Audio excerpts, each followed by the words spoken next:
All right, good morning, everybody. Welcome to week 6 of our class, module 2. By the end of this week, officially, you will be a gratitude expert. So we're gonna dig deeper into the neuroscience this week and really think about how the brain changes chemically with practices.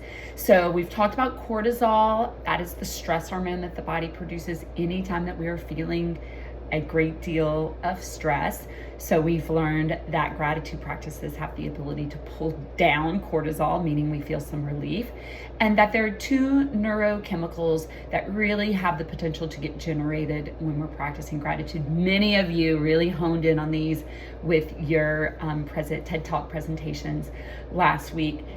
First one being dopamine. Dopamine's the reason why we do anything for a second time. It feels so good. My son, college athlete, is huge on cold plunges. He says he can just feel his body and brain changing every time he does it. So it's a dopamine release. And then serotonin, which brings us that sense of well-being, that sense of peace.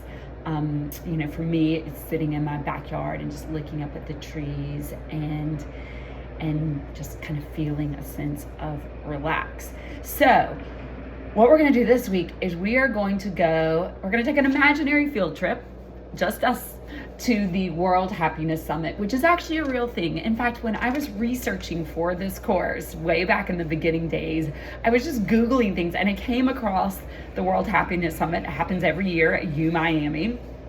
And I decided one year, well, if there's a World Happiness Summit and I'm teaching positive psychology, I should probably go to the conference.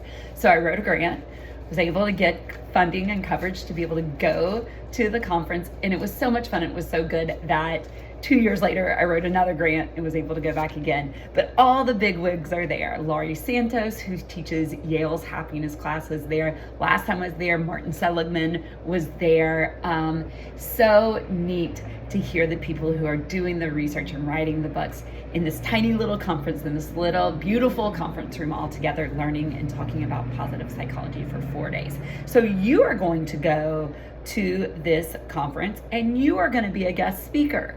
And as you are a guest speaker, your task is to really hone in on the neuroscience, right? So when you're presenting your rebuttals to the speakers in the panel, think neuroscience. That's what I'm grading for.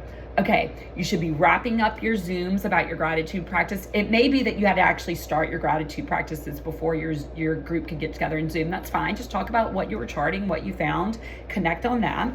And then finally, for the capstone project, let's just do an overview of it, because we're gonna be working on it all semester, and this is your culminating work for the semester that you're gonna share out widely to all students taking GOA.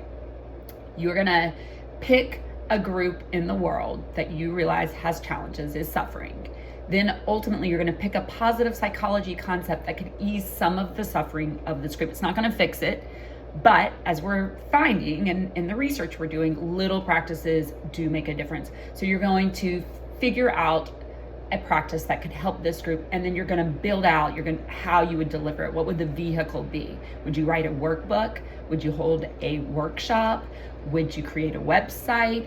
Would you, right? Like the options go on, and then you're going to build out that thing, and that is what you're going to share as your capstone, but you're going to front load it with a lot of research that you're going to share. So right now we're going to be identifying the group you're going to focus on, and then 2, thinking of somebody you can interview. It doesn't, don't let the group you focus on be limited by who you're interviewing. Like if you're deciding to focus on war veterans, it's okay to go interview your school counselor or maybe even a history teacher, somebody who has some understanding of it.